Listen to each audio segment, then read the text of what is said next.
Tribuners, jumpa lagi dengan saya Putri Puspita. Seperti yang kita ketahui, di tanggal 12 Mei ini akan diperingati Hari Raya Waisak. Nah, Hari Raya Waisak ini bukan cuma ritual keagamaan nih Tribuners, karena ini juga menjadi momen refleksi diri tentang kehidupan, kedamaian, dan juga pencerahan. Dan untuk ngobrolin tentang Hari Raya Waisak ini, di studio Tribun Jabar kita sudah kedatangan dari Kemenak Kanwil Provinsi Jawa Barat, ada Bapak Bodi. Halo, selamat siang Pak Bodi. Selamat siang. Bapak gimana kabarnya Pak? Amitahud, sehat, lancar. Ya. Oke, Pak Bodi, ini tanggal 12 Mei kan diperingati Hari Raya Waisak nih Pak. Ya. Nah ini kan mungkin masih banyak orang yang belum tahu juga nih sebenarnya momen atau makna Hari Raya Waisak ini tuh seperti apa sih Pak? Oke. Ya, Waisak dalam agama Buddha itu adalah momen memperingati 3 peristiwa penting dalam kehidupan Buddha Gautama, itu kelahiran, pencapaian pencerahan, dan kematian atau parinibbana. Jadi 3 peristiwa itu diperingati dalam satu momen, yaitu Waisak. Nah, 3 peristiwa penting itu terjadinya itu tepat pada saat bulan sedang purnama. Makanya Waisak juga tepat nanti pada saat bulan sedang purnama.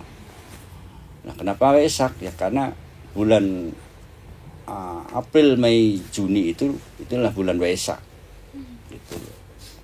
Jadi disitulah 3 peristiwa itulah dirayakan dalam satu momen Waisak. Nah, ini juga di momen Hari Waisak ini biasanya di Indonesia seringkali diadakan acara besar di Candi Borobudur nih Pak. Ya. Nah, kenapa sih harus di Candi Borobudur gitu?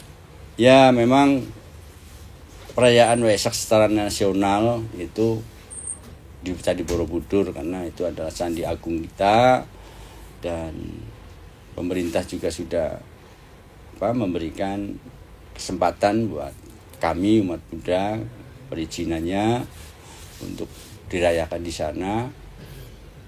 Itu adalah candi agung buat kami umat Buddha.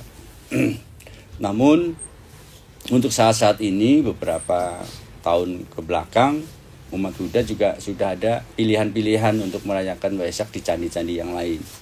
Candi-candi yang bercirikan Buddhis yang memang seperti Candi Sewu, Candi Siwon, ya, dan beberapa candi yang lain. Kalau di umat Buddha Sumatera juga, di Sumatera Utara itu juga ada candi. Mereka juga merayakannya di sana. Itu yang kenapa ya karena memang momennya kita ambil bahwa Candi Borobudur adalah candi agung di Indonesia. Gitu. Nah, biasanya di momen perayaan itu juga ada, kita suka lihatnya lampion nih diterbangin. Nah, itu ada arti khusus nggak sih lampion yang ya, lampion itu sebenarnya ini untuk ya seperti kembangnya sebuah perayaan lah ya, untuk memeriahkan suasana Waisak lebih meriah lagi, meskipun ada juga acara-acara yang lain. Dan biasanya yang paling berkesan di Waisak itu adalah Pradaksina. Pradaksina itu jalan dari Candi Mendut ke Candi Borobudur, jalan kaki. Itu yang berkesan untuk umat Buddha, karena di sana juga ada euforia masyarakat di sekitaran Candi Mendut dan Borobudur itu bisa menyaksikan proses Pradaksina itu ada, karena biasanya ada atraksi-atraksi seni dan budayanya juga. Oke. Berarti ketika proses berjalan dari Candi Mendut ke Candi Borobudur itu cuman biksu aja atau gimana tuh? Tidak, ada biksu sama umat Buddha juga. Okay. Yang jalan kaki itu 6 kilo, itu sekitar 6 kilo. Oke. Ya. Nah, ini juga berarti yang sedang ramai nih di perbincangan juga ada tudong nih Pak. Oh iya. Ya. Nah, ini bedanya sama tudong tuh apa tuh? Ya, tudong itu kan sebenarnya artinya jalan kaki, ya kan. Nah, memang itu adalah dilaksanakan oleh biku-biku di Thailand, ya. asalnya dari biku-biku Dutangga, sebenarnya aliran Dutangga. Mereka kemana-mana jalan kaki. Jadi kalau ke Indonesia jalan kaki juga sudah enggak, kakinya sudah terbiasa ya, sudah memang otot-otot kakinya sudah biasa jalan kaki. Nah kebetulan Tudong yang tahun ini 2025 itu juga Tudong untuk ke Borobudur, untuk ikut merayakan Waisak di Candi Borobudur itu. Jadi jalan kaki ke melewati Malaysia, Singapura, dan kemudian ke Indonesia. Wah, ini Tuh. selalu menjadi pusat perhatian ya, karena banyak ya Pak yang berjalan kaki dan jadi pusat, karena ini biksu gitu yang berjalan kakinya. Ya betul. Dan ini sebenarnya yang kedua kali di Tudong ini. Dan yang luar biasa sambutan masyarakat Indonesia khususnya di Jawa Barat itu toleransinya bagus sekali. Sambutan masyarakat Jawa Barat khususnya yang Pantura itu luar biasa. Terima kasih kepada masyarakat Pantura yang kemarin ikut menyambut Tudong lewat di wilayah masyarakat Jawa Barat. Ini berarti memang menunjukkan bahwa toleransi masyarakat Indonesia terutama Jawa Barat tuh ternyata tinggi apa ya dengan adanya. Ya, bagus memang kalau ya, terkait dengan ya sambutan lah yang luar biasa kepada biku Tudong yang jalan kaki. Itu ya mudah-mudahan ini menjadi titik kekuatan di Jawa Barat untuk senantiasa bersatu, ya kan, menjaga kerukunan kehidupan beragama. Nah, ini tuh Pak yang Kembali Pak mungkin. Ikut Tudongnya itu apakah biku dari Thailand saja atau dari yang misalnya dari Jawa Barat juga ikut jalan kaki gitu? Kebanyakan dari Thailand bikunya, tapi ada yang WN warga negara Malaysia juga ada, ya kan. Dari Indonesia kemudian ada yang ikut juga setelah tiba di Indonesia, ada biku Indonesia ikut jalan meskipun nggak sampai selesai, nggak sampai nanti. Dan beberapa pengiringnya, pelayan bikunya, ya itu juga ke jalan. Ya, itu ya semampunya karena memang kecepatan jalannya para biku Tudong ini luar biasa cepatnya. Kita yang sebagai masyarakat biasa yang nggak pernah jalan kaki ngikutin itu ya pasti akan tertinggal. Oke, berarti butuh persiapan juga butuh ya. Persiapan dan ya latihan.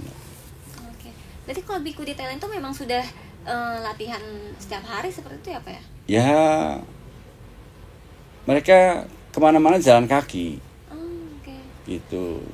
Ya namanya biku Dutangga, biku yang di hutan, yang di perkampungan.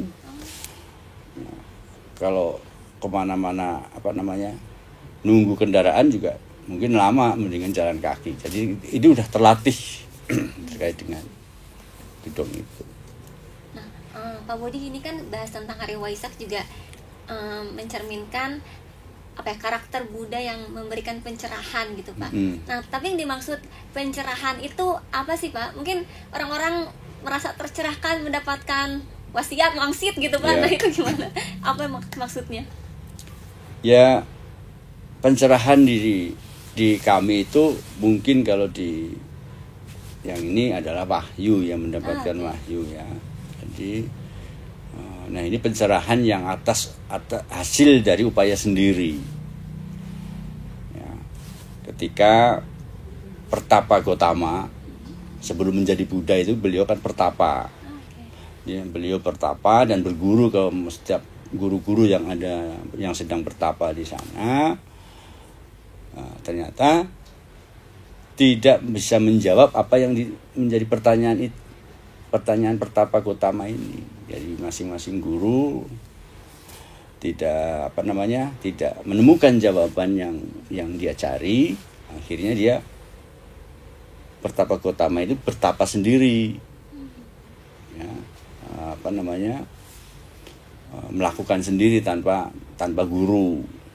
Karena ya artinya berupaya sendiri.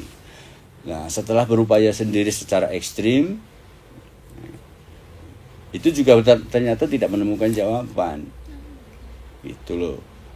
Nah, jadi begitu ada momen di mana diceritakan di sana ada pengamen, ya, serombongan pengamen yang lewat ketika Pertapa Gautama ini sedang melakukan pertapaan ekstrim. Ada syair yang terdengar di telinganya, syair lagu pengamen itu. Nah, jadi barat senar gitar janganlah terlalu kencang dan jangan terlalu kendor. Jadi kalau terlalu kencang senar gitarnya itu juga pasti putus. Tetapi kalau terlalu kendor tidak mengeluarkan nada, ya kan? Tetapi kalau senarnya pas, sedang, akan mengeluarkan nada. Jadi seperti ibarat senar gitar itu jangan terlalu kencang dan jangan terlalu kendor. Nah, sementara yang Pertapa Gautama melakukan ini kan ekstrim, berarti kencang, saking ekstrimnya, tidak makan, tidak minum, ya kan. Nah, disitulah tersadarkan untuk mengakhiri pertapaan ekstrim itu karena tidak membawa hasil juga.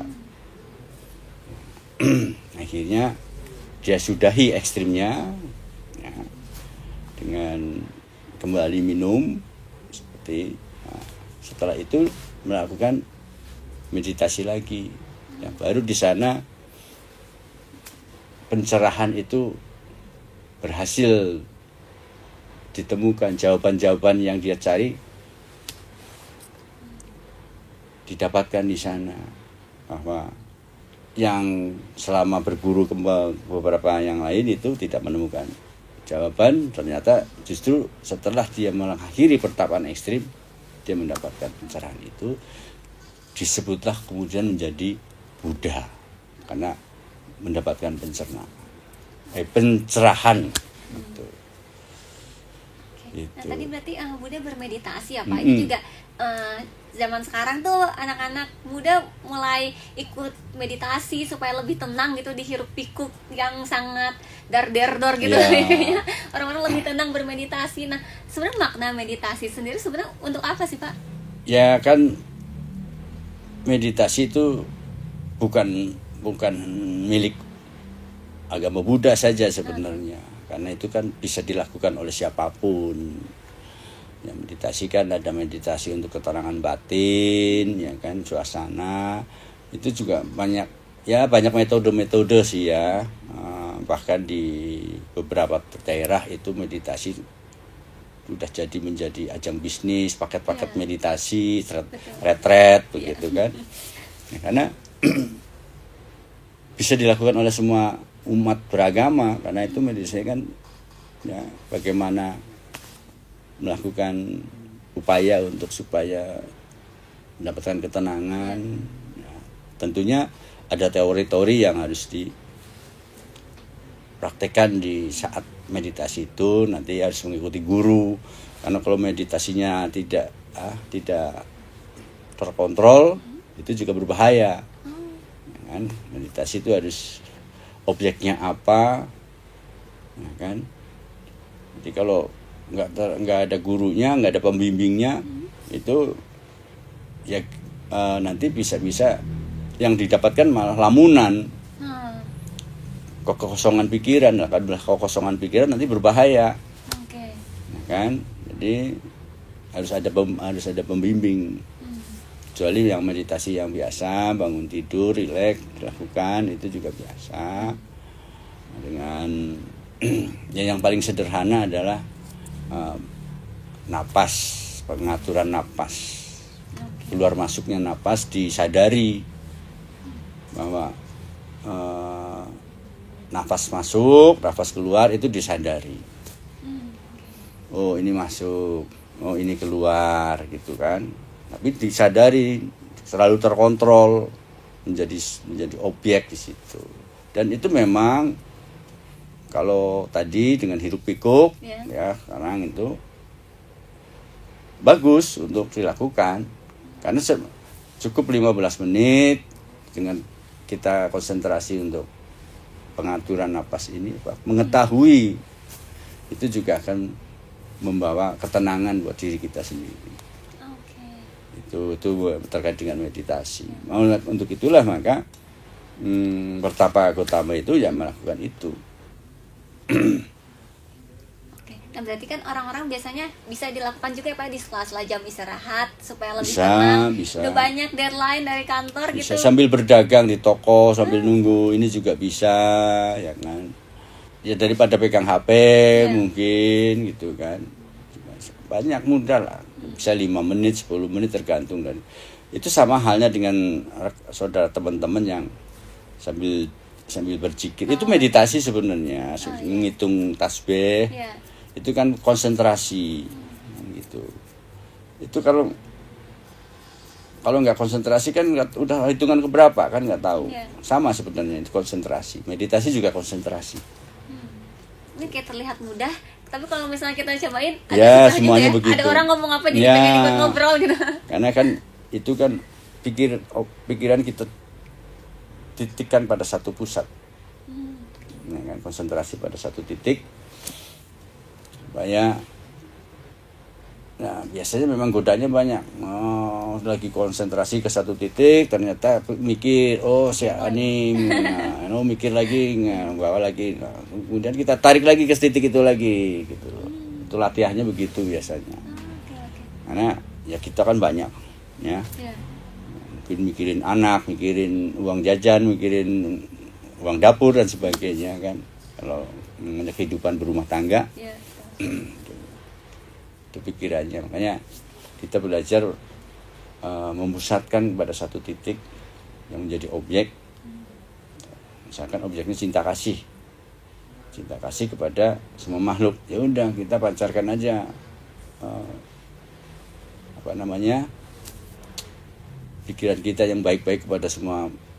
Pertama mungkin kepada orang tua kita dulu, saudara, kemudian tetangga yang terdekat dulu, lama-lama menyebar ke teman dekat, teman jauh, terus orang-orang yang kita kenal dengan pikiran baik. Itu juga sebenarnya itu namanya cinta kasih. Pak Bodi, ini kita balik lagi ke Hari Raya Waisak. Waisak, ya. Nah, ini ada temanya khusus nggak sih Pak? Ya, Waisak tahun ini atau Waisak yang ke 2569 Buddha era atau di zaman Buddha itu pemerintah menetapkan tema yang sudah ada ya. Karena kemudian itu tingkatkan pengendalian diri dan kebijaksanaan mewujudkan perdamaian dunia. Jadi tema Waisak 2569 Buddha era atau 2025 ini. Temanya tingkatkan pengendalian diri dan kebijaksanaan mewujudkan perdamaian dunia. Itu tema Waisak di tahun ini. Berarti memang ingin mewujudkan kalau misalnya seluruh dunia tuh bisa hidup damai, berdampingan gitu ya. Ya kayak hidup damai kan enak sih, ya kan, daripada perang melulu, ya kan. Itu yang kira-kira yang namanya kan berupaya tentunya. Kalau ini kan ya kebijaksanaan, semuanya akan selesai dengan damai kalau permasalahan-permasalahan diselesaikan dengan jalan kebijaksanaan. Tapi kalau dengan emosi dan sebagainya kan nggak selesai. Kan gitu. Hanya kebijaksanaan itu penting dimiliki oleh kita semuanya supaya apa yang menjadi permasalahan yang kita hadapi itu bisa selesai dengan baik. Karena kalau kemudian kita bicara salah dan benar, itu nggak akan pernah selesai. Ya kan? Salah menurut saya, benar menurutmu, nggak ada titik temunya kan? Makanya harus dengan bijaksana. Salahnya di mana, benarnya di mana, kan begitu. Setelah bijaksana, oh ya sudah kan gitu. Jadi masalah selesai kan gitu. menyadari dengan kebijaksanaan itu kita bisa, oh ya kalau begitu ya silahkan. Jadi dengan mempraktekkan kebijaksanaan juga sebenarnya kita bisa lebih damai. Itulah yang ingin dicita-citakan di Waisak tahun ini temanya. Meskipun ada sub-sub tema, ada pilihan-pilihan tema, misalnya seperti kebijaksanaan dasar dari keluhuran bangsa, itu tema-temanya, apa sub-sub temanya lagi. Tinggal lembaga-lembaga itu mau pilih yang mana lagi. Itu yang.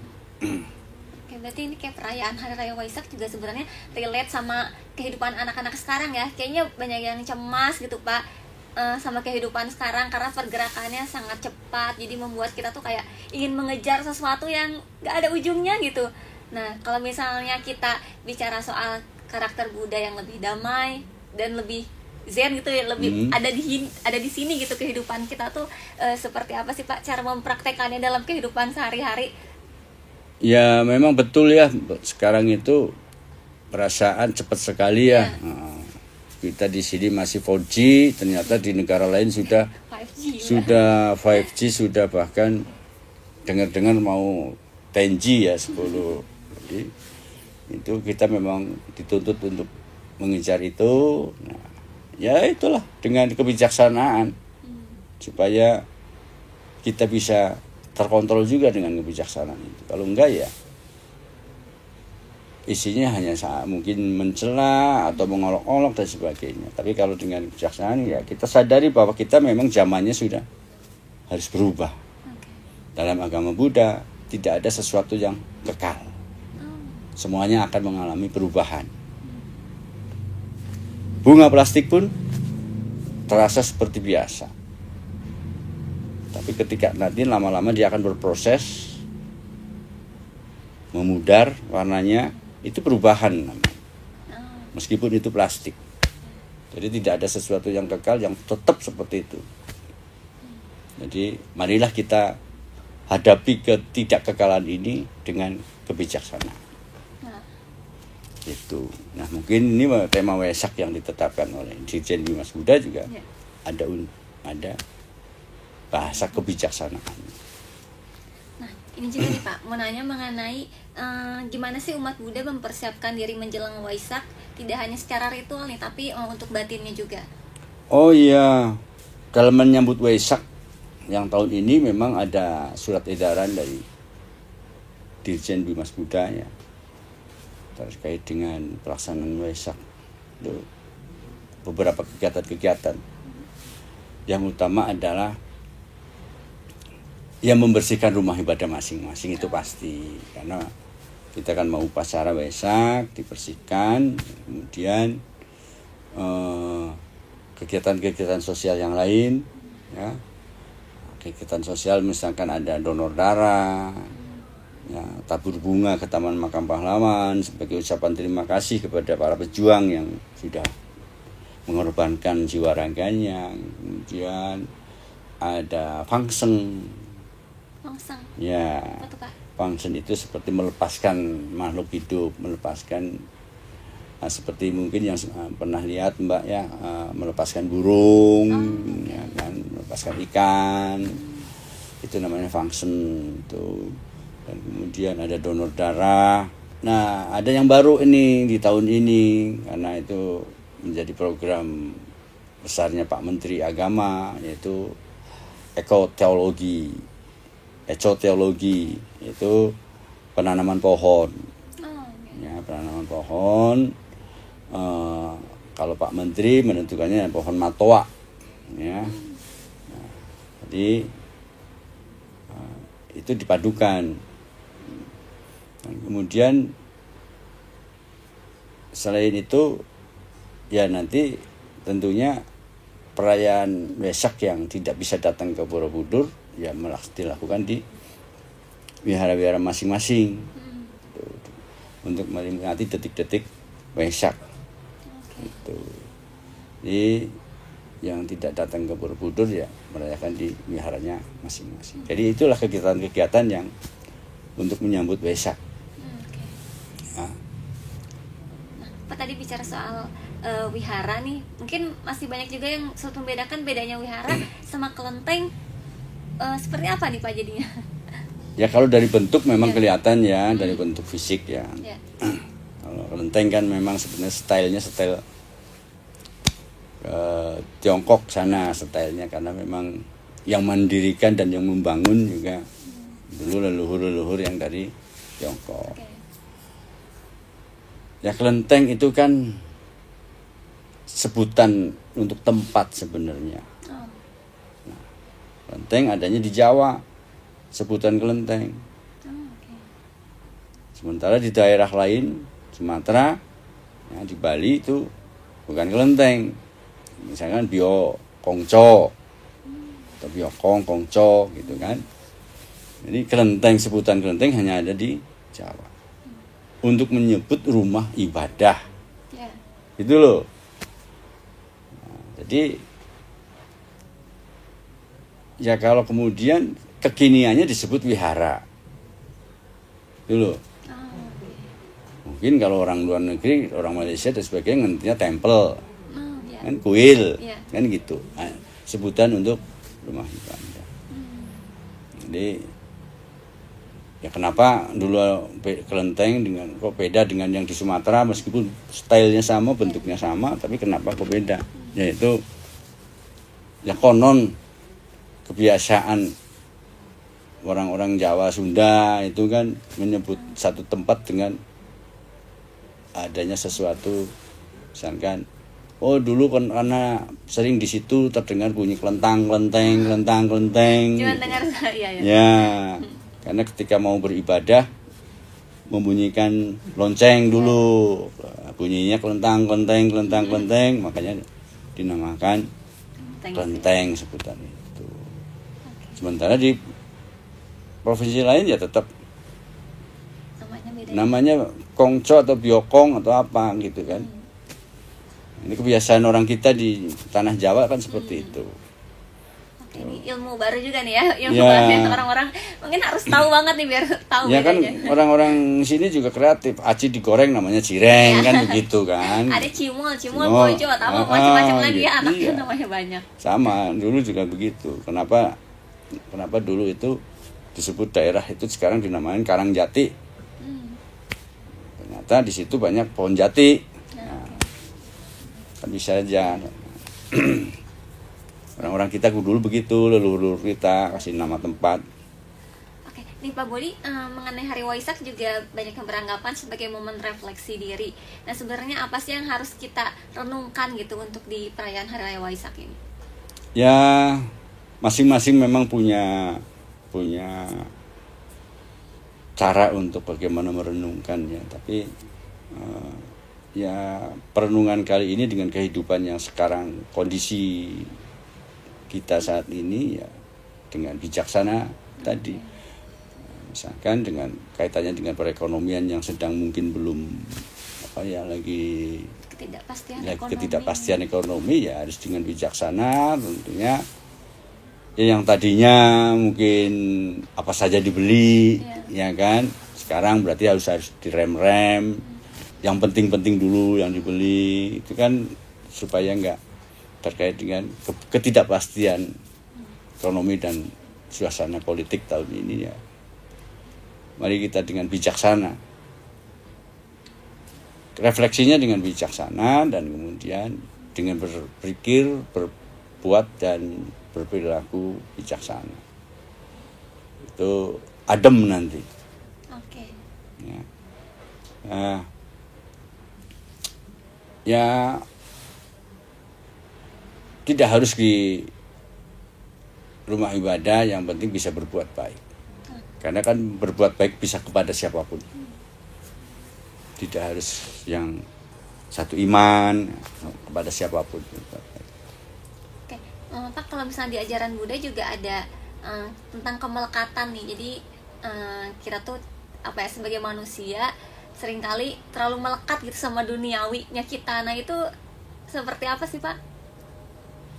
Ya memang begitu, melekatan. pada hal duniawi sepertinya merasakan juga. Makanya Sang Buddha itu akhirnya meninggalkan keduniawian itu supaya kita tidak melekat. Jadi beliau menjadi teladan buat kami. Coba bayangkan, beliau itu putra mahkota, satu-satunya pewaris tahta kerajaan di Kapilawastu. Semua istana musim dingin, musim panas semuanya sudah disiapkan. Istri yang cantik, anak yang ini, semuanya ditinggalkan begitu saja dan dia meninggal. Keduniawian yang ditinggalkan untuk menjadi pertapa, mencari obat, ya. Obat apa? Obat biar orang tidak bisa tua, biar orang tidak bisa sakit, dan orang tidak mati atau meninggal. Jadi tekadnya itu meninggalkan keduniaan ini menjadi pertapa. Nah, ini kan meninggal supaya tidak melekat. Makanya beliau menjadi pertapa, hidup seadanya di pertapa. Jadi cara supaya kita tidak melekat ya dengan penuh kesadaran. Beda, masing-masing orang pasti biasanya berbeda. Yeah. Ya kalau saya pribadi biasanya dengan bersikap, kami biasa mengenal terimalah karmamu, kan gitu. Atau mungkin Mbak biasa menyatakan itu takdir, ini udah takdir, kan gitu. Dengan bahasa udah menjadi takdir. Oh iya ya, udah takdir, berarti ya sudah, kan gitu kan. Ya sama dengan terimalah karmamu, kan gitu. Kalau saya seperti itu, misalnya kehilangan sesuatu yang kita sayangin, ya kan, itu kan juga kita kalau kemelekatan kan, aduh, gimana, dipikirin terus kan, barang kesayangan ini apa, nyarinya susah dan hilang, ya sudah, berarti ini sudah karma saya untuk kehilangan barang itu. Jadi itu juga salah satu untuk supaya kita nggak terlalu melekat dengan sesuatu. Makanan juga sekarang seperti itu, maunya dengan yang itu terus. Kayaknya badannya nggak bisa lepas dari nggak nasi, bisa dengan susah. Udah melekat banget sama nasi. Itu dengan kesadaran lah yang penting, ya. Supaya sadar bahwa oh itu berarti sudah menjadi apa yang harus saya terima. Oke. Ini Pak Budi, pertanyaan terakhir ya. Apa sih Pak satu pesan atau nilai dari Buddha yang paling kuat yang bisa dirasakan saat Waisak?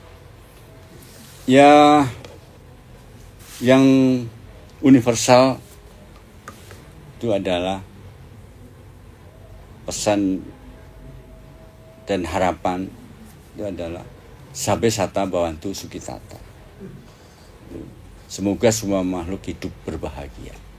Itu adalah pesan. Dan kemudian karena inti ajaran agama Buddha adalah jangan berbuat jahat, ya kan?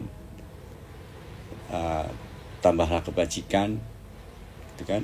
Makanya itulah yang harus kita lakukan setiap saat. Jadi kita berharap semua makhluk hidup berbahagia untuk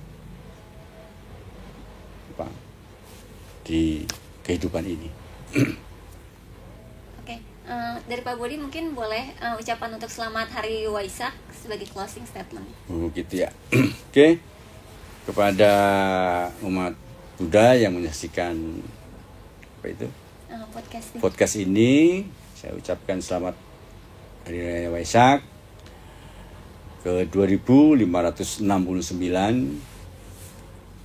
Semoga Waisak ini Anda semuanya berbahagia, berkah luhur, mendapatkan kesehatan dan rezeki yang melimpah. Sabe sata bantu sukitata, semoga semua makhluk hidup berbahagia. Sadu, sadu, sadu. Oke, demikian Tribuners, hari ini kita ngobrol-ngobrol mengenai perayaan Hari Raya Waisak. Semoga informasinya bermanfaat dan jangan lupa juga untuk update informasinya di tribunjabar.id, tribuncirebon.com, dan tribunpriangan.com. Saya Putri Puspita bersama kru yang bertugas pamit undur diri, sampai jumpa lagi di program yang lainnya.